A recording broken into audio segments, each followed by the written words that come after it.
తెలంగాణలో కాంగ్రెస్ ప్రభుత్వం విద్యా వ్యవస్థ నవీకరణకు కీలక చర్యలు తీసుకుంటోంది. రాష్ట్రంలో రెసిడెన్షియల్ స్కూల్ కాంప్లెక్స్లు నెలకొల్పాలని నిశ్చయించింది. ఒక్కో స్కూల్ కాంప్లెక్స్కు 20 నుంచి 25 ఎకరాల స్థలం కేటాయించనున్నారు. ఇవాళ జరిగిన ఓ కార్యక్రమంలో తెలంగాణ మంత్రులు young India integrated residential school కాంప్లెక్స్ల నమూనా విడుదల చేశారు. ఈ సందర్భంగా డిప్యూటీ సీఎం మల్లు భట్టి విక్రమార్క మాట్లాడుతూ 5,000 కోట్లతో ఈ స్కూల్ కాంప్లెక్స్ల నిర్మాణం చేపడుతున్నామని వెల్లడించారు. తమ ప్రభుత్వం విద్యారంగానికి ఎంతో ప్రాధాన్యం ఇస్తోందని అన్నారు. అంతర్జాతీయ ప్రమాణాలతో పాఠశాలలు ఏర్పాటు చేస్తున్నామని, ఈ ఏడాది నుంచే అన్ని నియోజకవర్గాల్లో స్కూళ్ల నిర్మాణం చేపడుతున్నామని చెప్పారు.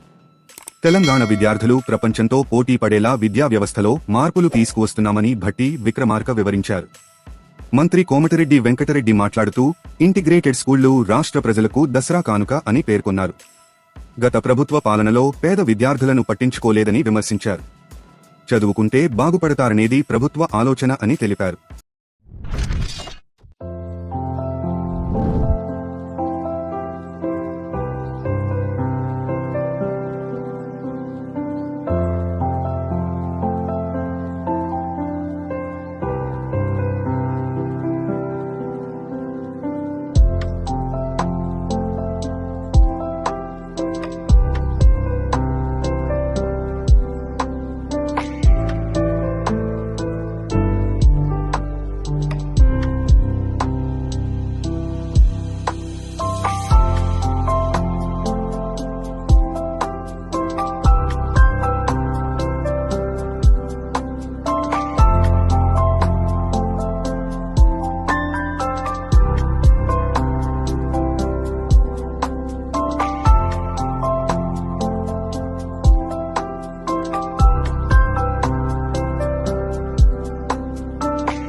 తాజా సమాచారం కోసం లైక్ చేయండి, సబ్స్క్రైబ్ చేయండి, నోటిఫికేషన్ల కోసం గంట సింబల్ ఆన్ చేసి పెట్టండి.